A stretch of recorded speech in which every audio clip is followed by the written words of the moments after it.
you have used Zoom before, please check your settings. Note that you can raise hand if you want to ask something.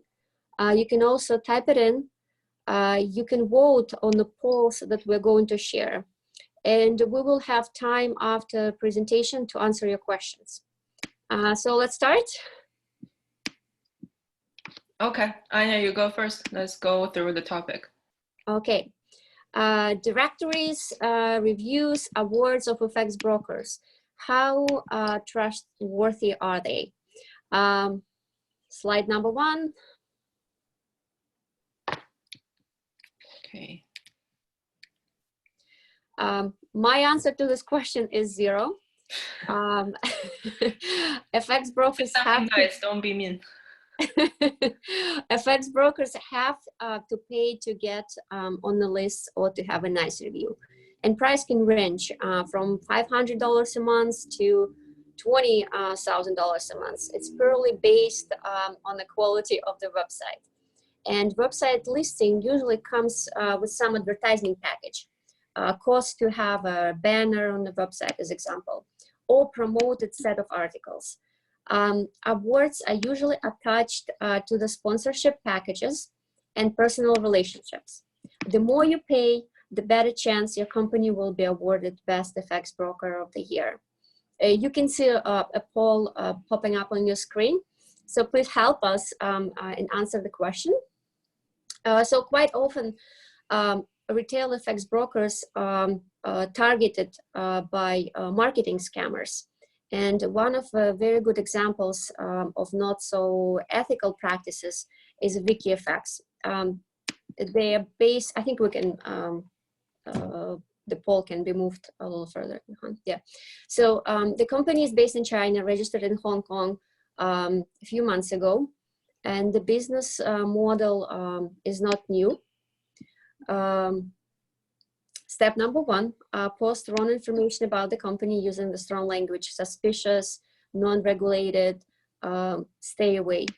Sooner or later, company will come after these wrong claims.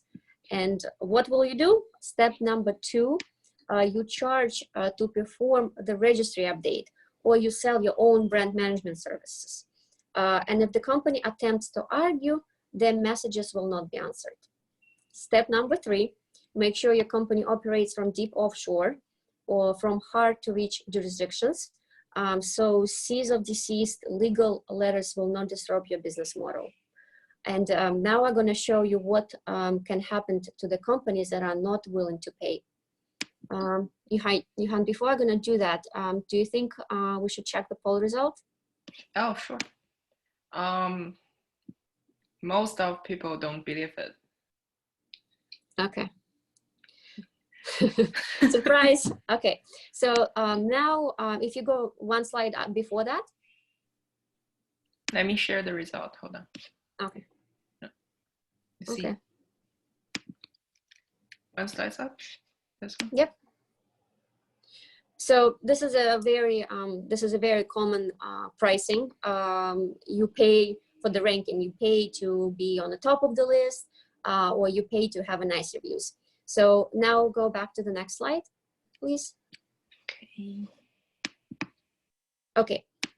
So you see here, Vortex is on the registry of retail Forex brokers, but Vortex is not even a broker. They're an enterprise level solution provider, tech provider based in Silicon Valley, California. They don't need a license to run FX business. The same applies for another company, 10, that is an IT company. So this is one of the ways people make money. So you as a trader have to do your own research. You need to check the company registration, type of license, on annual report, and so on. It's also worth checking the most popular forums as well. Check how the company representatives are replying to allegations and bad messages. And often simple Googling does the trick. We actually have a very detailed article written and posted in our blog post, and you can check it out after the presentation as well. So how do you verify a broker? how can you understand that broker is trading with you or against you? Johan will talk about it. And for the reference, market making is not an offense if it disclosed and done fairly to the client. Yeah, I think the first, as Anya just said, since those online brokers are not very trustworthy, how do you do research to before you actually start trading? And you have to do your own fact check. As most of you already know, there are two models for brokers, either STP or they're market makers. And their regulators issue license to both models. There's nothing wrong with trading with market makers as they execute your trade as they promised, and as they're being as long as they're being transparent, and you can withdraw your profit at any time. Then there's no issue. But what you should know, what you should be cautious is when the broker claims they're STP, but they offer some trading terms that are too good to be true and too good to for them to be profitable for STP models.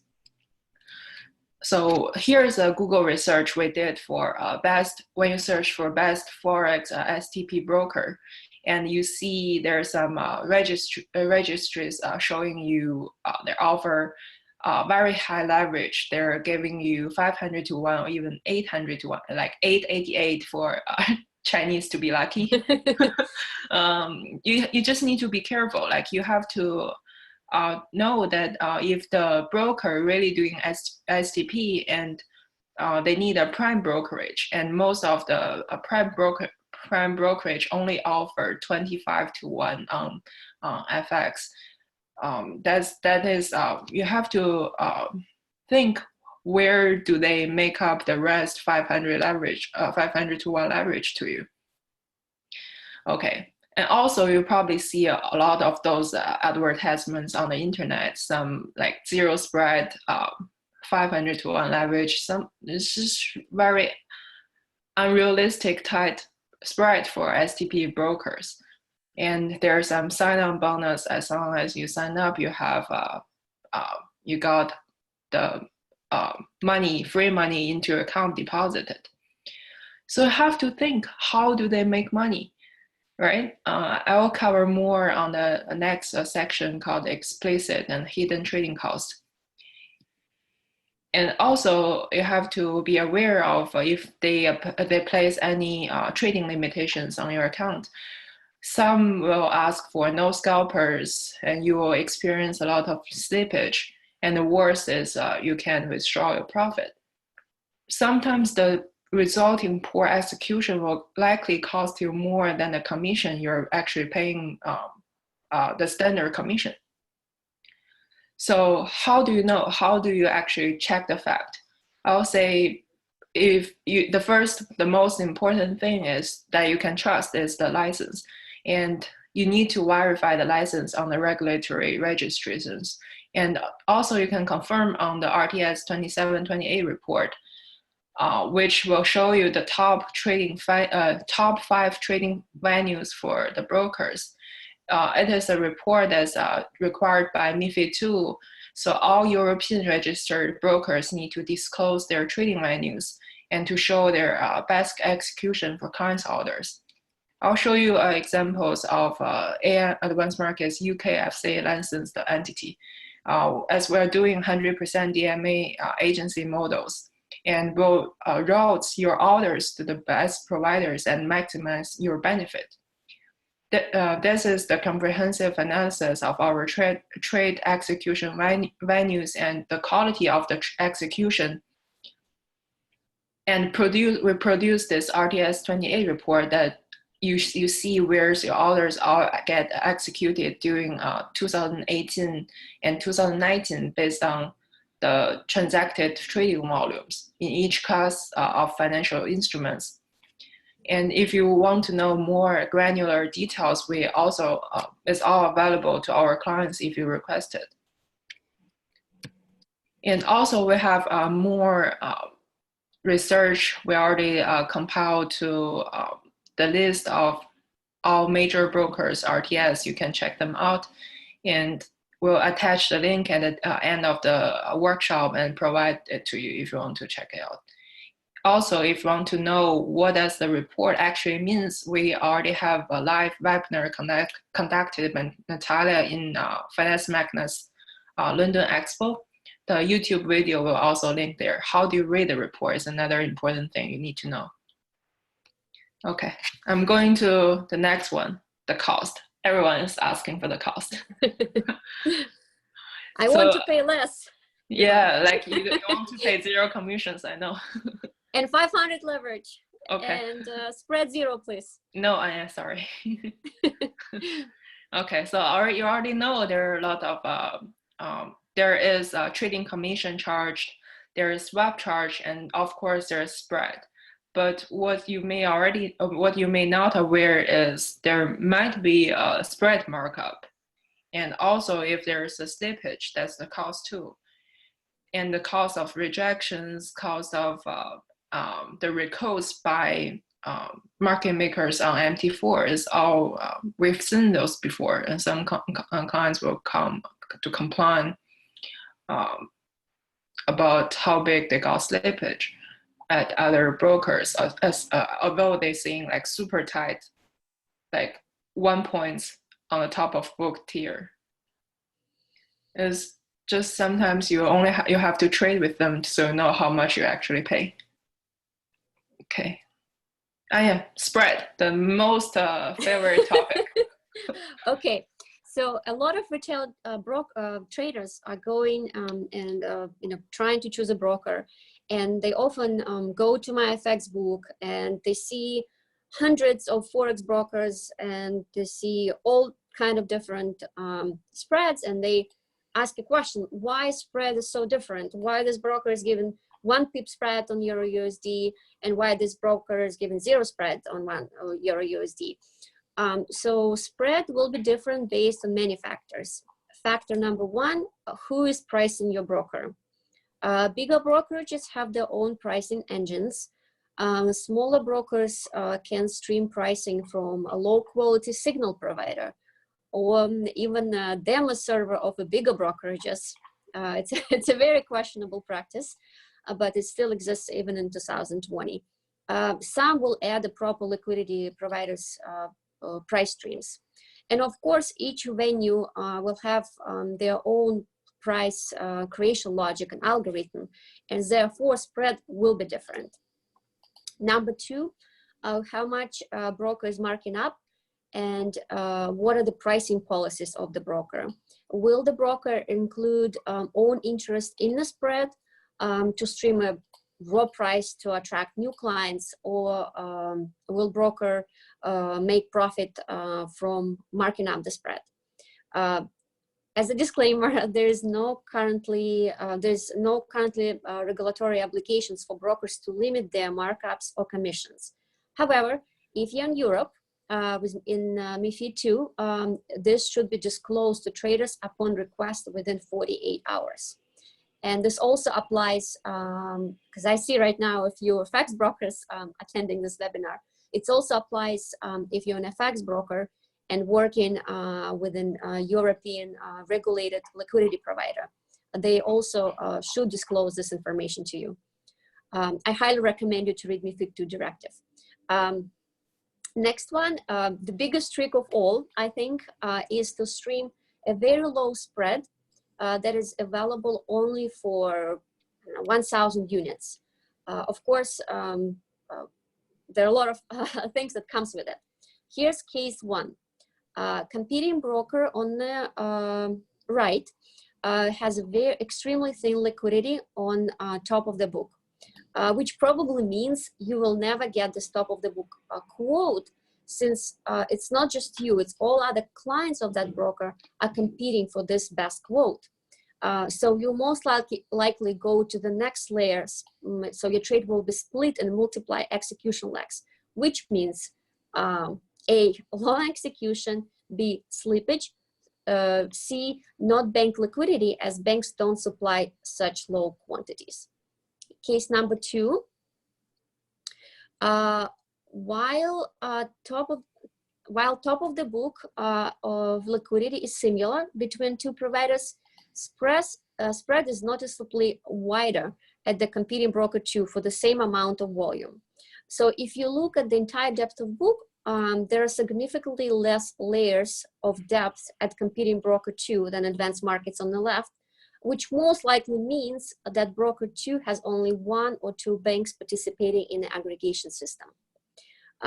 That's a very simple way to look not just at the at your spread, but if you, for some reason, your broker is trimming depth of market, you can also evaluate to what a liquidity provider or to what kind of relationship your broker has with liquidity providers. I think we're going to move to the next slide now. Johan, you're going to talk about swaps. The next cost, swaps. Okay, so next thing that no one tells you is how do you verify the swaps? You may complain, oh, it's too high. But the thing is, there's a misunderstanding that you need to compare with other brokers. The issue is FX swaps is that there's no universal rate. Different brokers run different business models and they have their own interest. Also, the swap update frequency is another very important factors. But we have to go back to the fundamental macroeconomics definition of what is swap. It's actually just the interest rate differential between the two currencies that you're trading. If you really want to know the formulas, you can go to download. So I'm not going to just explain the formulas right now, but we'll put those, how do we calculate, actually how the prime brokerage calculates swaps in the download documents after this workshop. Okay. Thank you, Johan. I like formulas. I like when people are pre-filled formulas for me and I can just use them for calculations. Yeah, you just plug in the numbers. We can provide Excel with the examples as well. It's pretty complicated terms. Okay. Okay, leverage is not so complicated, but it's been really abused, I think, in FX trading. Leverage manipulations, when and why. FX traders really spoiled with the leverage, and many okay. Let me put the poll questions for this. Guys, please vote. Let's see how crazy leverage you got. I really hope I'm gonna see 1 to 100, and I will be so happy for today. Whoa! Yeah, and you're right. There's You see the results? Yeah, it's good. It's actually not as worse as bad as we expected. Okay, perfect. Okay, go ahead. Okay. So yeah, many are failing to recognize that leverage comes with the huge risks. And I totally understand why regulators are trying to protect retail traders and investors. Leverage is a privilege. First, your leverage is based on how you qualify. Okay, that should be printed and put on a wall. Okay. First, your leverage is based on how you qualify, retail versus institutional. You're probably aware if you are a retail trader in UK, your leverage is 1 to 30, even less for exotic pairs, as example. However, there is no leverage restriction for professional clients. I haven't seen a single jurisdictions that would restrict it. And there is no leverage restriction for offshore companies. And that's why we see some of the replies of people receiving a 5 to 600 leverage and 1 to 1,000 leverage. Amazing. So number 2, your leverage should be based on your trading style. What currencies, what is your net open positions, how long are you in a trade? You will avoid any, okay. Well, 35% is good, Johan. Ta-da! It's good. Yeah, it's good. It's good. Yeah, so you will avoid any leverage manipulations by requesting or reading your broker's leverage policies ahead of time. The main warning signs are no restrictions and extremely high leverage, as Johan mentioned before. Remember, FX brokers have the right to reduce your leverage at any given moment. If your leverage is reduced only when you become profitable, or without notification, or without underlying market conditions, high volatility as example, that is a manipulation, and you should reconsider your relationships with such broker. Many FX brokers are using progressive leverage. I think IG is a good example, where leverage would increase or decrease based on your positions. I think it's a good example of proper leverage management. Again, if you're not happy with how broker is handling your leverage, and if it's restricted your leverage based on your profitability, always go and complain to the regulator. Next one. Okay, number 7, EA traders. I hope we have some EA traders here. So retail traders are often using all kind of indicators and charts to backtest their EAs. Fact, retail brokers are often performing the procedure called chart fixing, where gaps, price spikes, and other non-common events are wiped out from the charts on demo and live. That is a widely used practice that makes backtesting pretty much pointless, as EA will not take into account all possible scenarios, and therefore will create issues for the future. Spikes aren't that uncommon, even if retail FX brokers have heavy filtering in place. Quote filtering can be done on MT4 and MT5 level, or on aggregator level as well. And any EA trader should account for them. Before the webinar, I made an attempt to find some spikes in the charts of top 5 retail FX brokers, regulated and unregulated, and I simply wasn't able to do so. Does it mean that the broker was spike free? Does it mean that spike was not there? For the new client, the answer is yes. For the existing clients, the answer is no, because they even could be possibly executed on it. So if we run into this, we run into the situation where executable price actually were there historically, but not thereafter. So if you're an EA trader that really cares about your EA performance, look for the brokers that do not clean up charts and show proper history. Let's see the results of the poll. We have very educated crowd today. Let me share. Oh, Most of people agree with you. I am having your effort is not wasted. Okay, I'm very happy you're so knowledgeable. Some brokers, I think I can close it. So some brokers are also slowing down ticks as they cannot process all of them. So retail trader will not see actual bad ticks, but can be easily executed on them. So in the event of market crash, the system that filters ticks heavily is misleading the client about the current market situation, because client will see only good ticks, and that will lead to disaster for STP and for their DD execution. Solution, use not just one but few brokers. Yes, use brokers that provide raw data. Ask questions like, do you filter quotes? What sort of filtering mechanism do you use? Unfortunately, I highly doubt that this information will be released to an average trader by every broker, but you can always try. Okay, finished. Next one. Next topic. What is your next topic? Why latency is higher for STP orders? Wow. Okay, let me stop share this and next. Oops. Okay.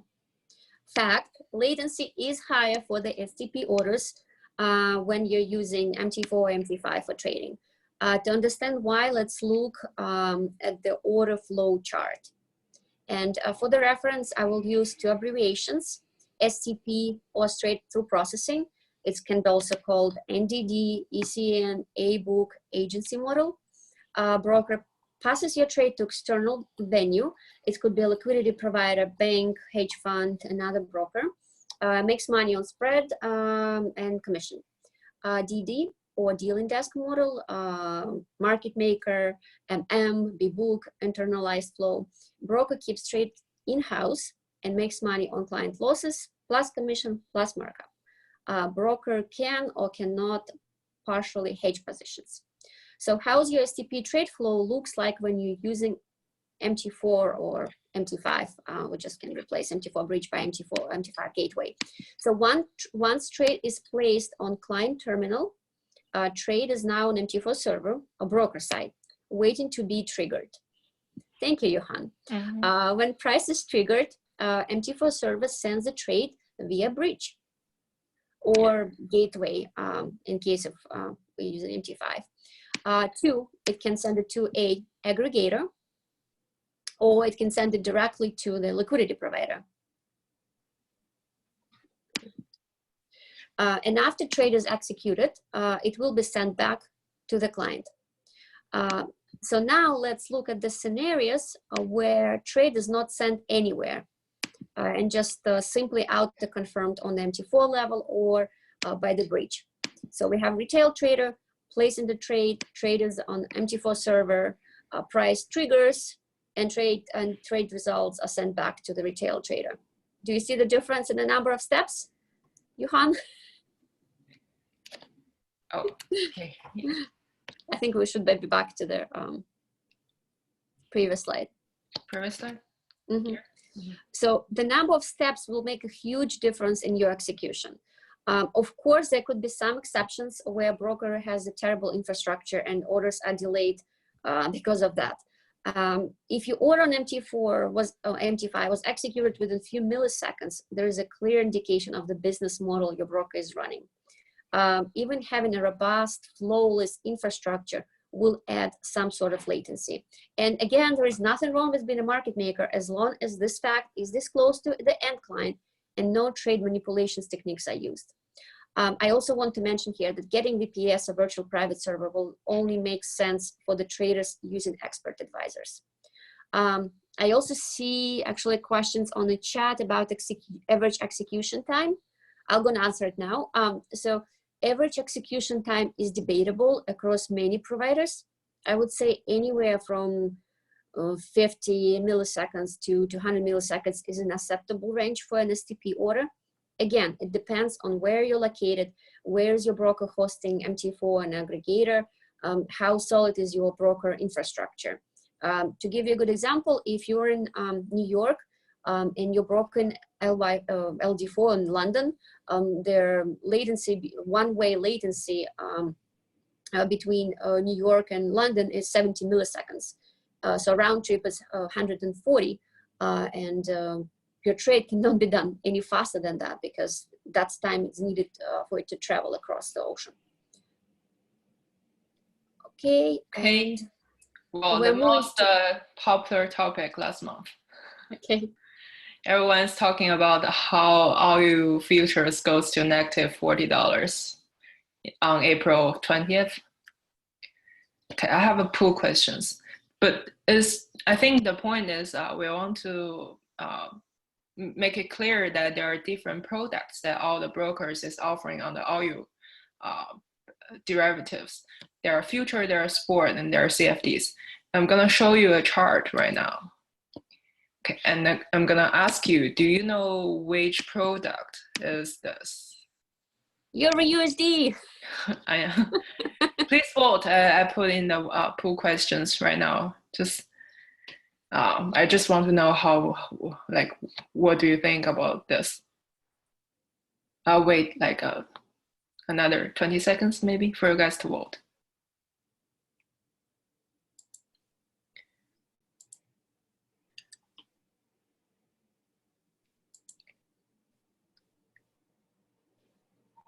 Wow. Okay, let me launch the result, share the result. So more than half got it right. It is future product. The reason being is the price gap you're seeing here is because the future do not roll over ahead of time. It waits for the expiration date. That's why there's a price gap between the front month when they roll to the next month future. And here's examples of how the CFD or spot product looks like. It's continuous pricing and there's no gap. XTI is the spot product that we're offering right now. The rollover from today's contract to tomorrow's contract is happening every day. And the roll impact is spread evenly throughout the months. That's the reason why you don't see the big gap. And CFD is similar. The only difference is CFD providers usually roll over front month's position to the next expiration date 2 weeks or sometimes earlier, depends on their own strategy, but only happens one time out of a month. Roll over in advance is one of the reasons you sometimes see those price movement that of the spot or CFD product is now synced completely with the future products. That's it. I think most of you got it right, but there is still some learning need to do on the types. As you see, there people got it like it's a CFD. I can send some. I can put some links on how the structure works later on. There are formulas. There are some things like something I don't want to go too detailed into right now. Okay. Thank you, Han. No problem. Okay, last one. Last one. What is deemed as a toxic flow? A sensitive one. Yeah. The most important answer is that a profitable flow is not equal toxic flow in a proper setup business. And what is toxic for one broker, it can be okay flow for another. Toxic flow using retail trading platforms are very different from toxic flow via fixed API or so-called institutional toxic. To my opinion, the toxic flow using MT4 and MT5 is hard because due to the platform structure, where fixed API allows much more toxic opportunities. Oh my God, I said that. So I will talk about toxic flow using retail platforms, not fixed API. So when we're talking about toxic flow, there's two questions has to be answered. How technologically advanced is your broker? As Johan has mentioned before, if a broker is not allowing scalping or forbidding, like asking you not to trade using expert advisors, that just means your broker is simply not properly equipped. There are hundreds of tech providers for FX brokers offering all kinds of technologies to manage scalpers, AA traders, and so on. So number two, how is your broker liquidity partnerships looking like?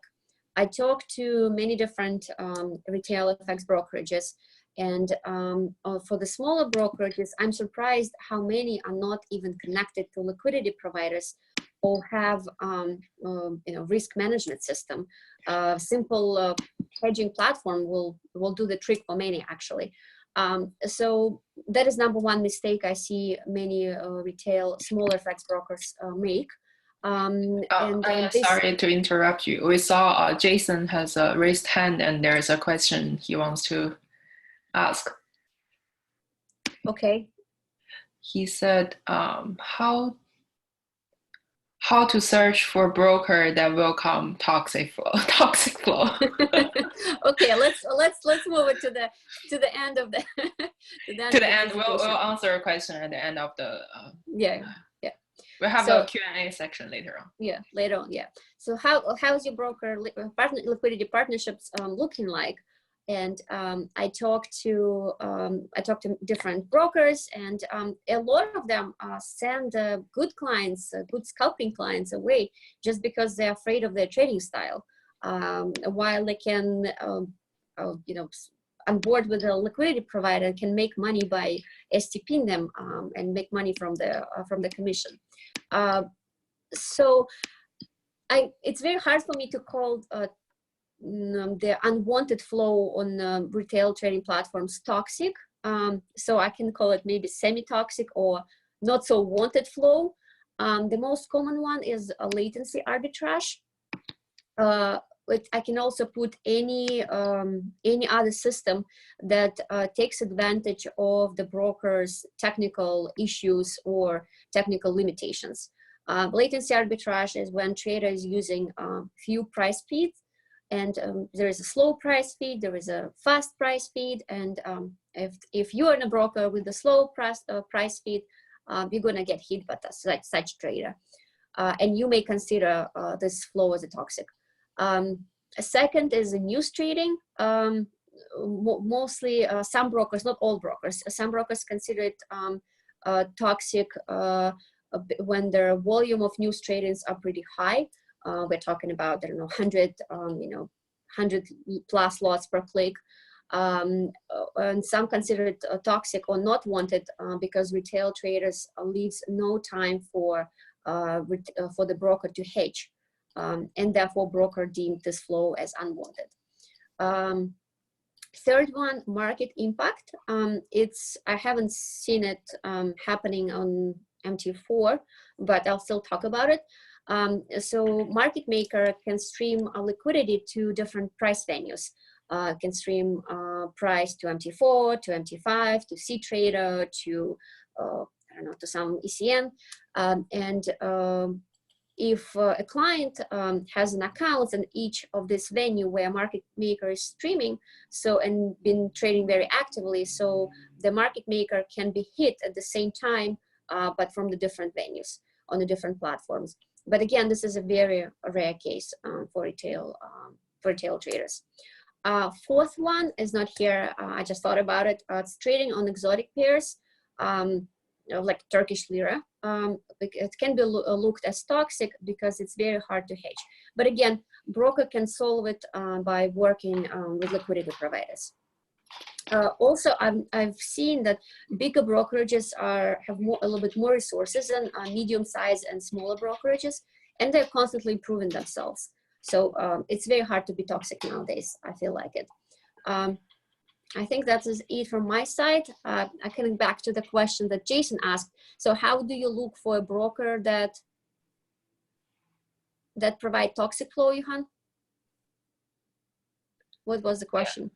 How do you research on, like, how do you find which one can take toxic flow? I think, as Anya just mentioned, your definition, like, you should try it. Like, your definition of toxic flow is like, that's the right. definition of toxic flow is different by different brokers. Yeah, because I've noticed what I've noticed, I registered in a couple of retail forums like Forex Peace Army, like a bunch of others, and I see that the most complaints that comes from the traders that are trying to abuse the bonus system, as example.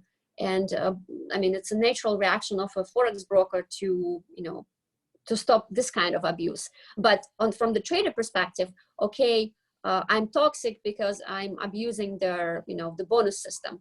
From their broker perspective, it's not really toxic because, it's just, it's not the same. It's not the same for them. And there are a lot of cases like that. I feel like it. Okay. Should we move to, yeah. Oh, we're done. We're done. That's it. That's all the contents we prepared for today. We'll have a Q&A section right now. If you have any questions, please type it up or monitoring the questions. How to determine if the broker has your position on A book or B book? Okay. Well, first of all, okay. If you're using MT4, MT5, the platforms usually have the capability to split between the groups. Most of brokers are splitting their clients, A book client in one group and their B book clients in another group. So if you started trading with a broker under one condition, and then your increase your trading activity, or you becoming profitable, and then you see that your trading conditions are changing, So you used to have 1 to 500 leverage, and now brokers are reducing your leverage. Then you used to have one spread, and now your spread is changing. So this is a pretty clear indication that you've been moved from, from B book, from the new client to A book, or the client that wants to be, sent away to the bank. So it's not necessarily a bad sign; it can be a good sign. Also, so I would say change in your trading conditions are the biggest indicator. Having execution that is too flawless. So if you don't have any slippage, that's a warning sign. If you look at their public statistics of publicly traded brokers, you'll see that about 50 to 60% of the trades are executed, STP trades are executed without any slippage. And the rest, like 25% usually positive slippage, and the rest are negative slippage. So if you have zero slippage, that's a clear indication that you're on the book too. Mm-hmm. And next question is about market depth. Rob is asking, is the market depth future useful for FX spot? I don't quite understand the question. I think there's you are futures expert. So I'll show you how actually there's a market depth for spot product directly. You don't have to go to futures. Here is our market depth on the spot euro dollars looks like. If you're talking about commodities, I think you have to look at spot because it's a different product. Yeah. And what kind of commodities too? Because if it's like a, well, I mean, if it's a cash CFDs, then spot products. Some of the cash based CFDs will have it. It's from. But Rob. It's still spot, yeah. But it's still spot, yeah. It's still spot. If you're talking about commodities, yes, you have to look at spot. Okay. Let me see if there's. Natalia already helped us to answer most of the questions, but let me see if there's something we want to discuss.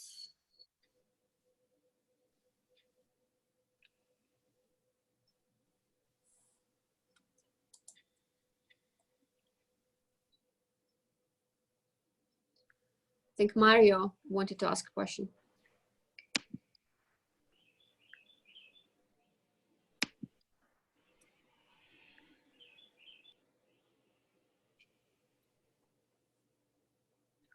My FX book is meant to follow a strategy live. Some FX traders fill in the data as month has ended, so no live looks.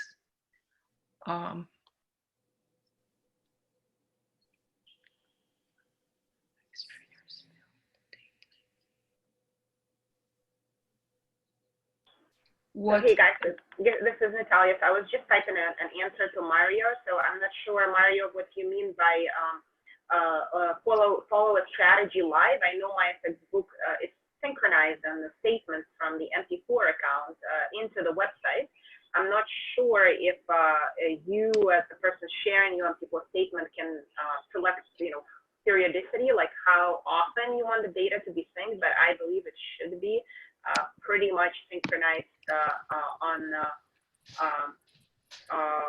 a real-time basis. I believe so. Let me know if that answers your question.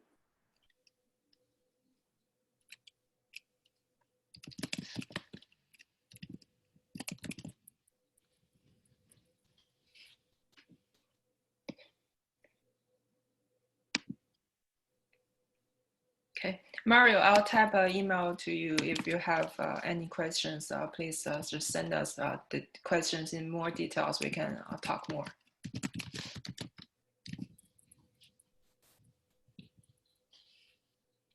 Okay, it seems like that's all for now. There's a couple.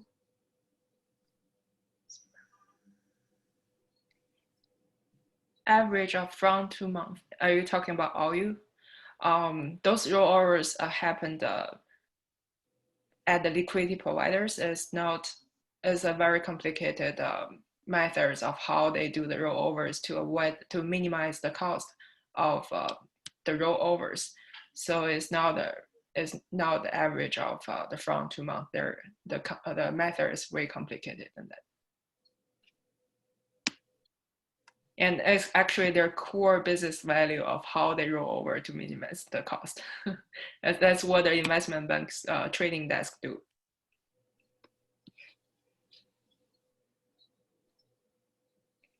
Johan, I feel like we have a very sophisticated audience today. Yes, I'm pretty happy right now. I'll type up our emails to you so we can talk more in details, Patrick.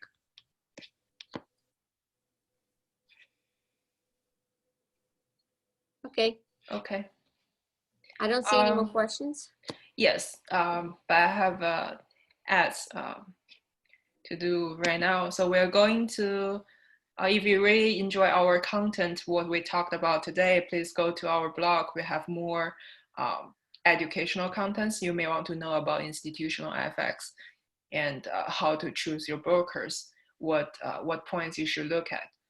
And also the next week in May 30th, right, Aya? Is 13th. 13th. Yeah, we'll have our next free webinar on how to start your own business, start your own FX brokers in 2020, and we'll go through all the mistakes we saw over the years of what you should look at. That's right. Remember that we've seen 8, I think, out of 10 startup brokerages would fail within the first year. So Raphael and Shobin will talk about the mistakes, the most common mistakes FX brokers are making. So it's a good webinar to listen to as well. Okay, thank you for attending today's webinar. I hope you've learned something, and see you at our next webinar. Our email is ussales@amfx.com, ussales@amfx.com. If you guys have any questions, just email us after this webinar. Bye-bye. Bye, guys.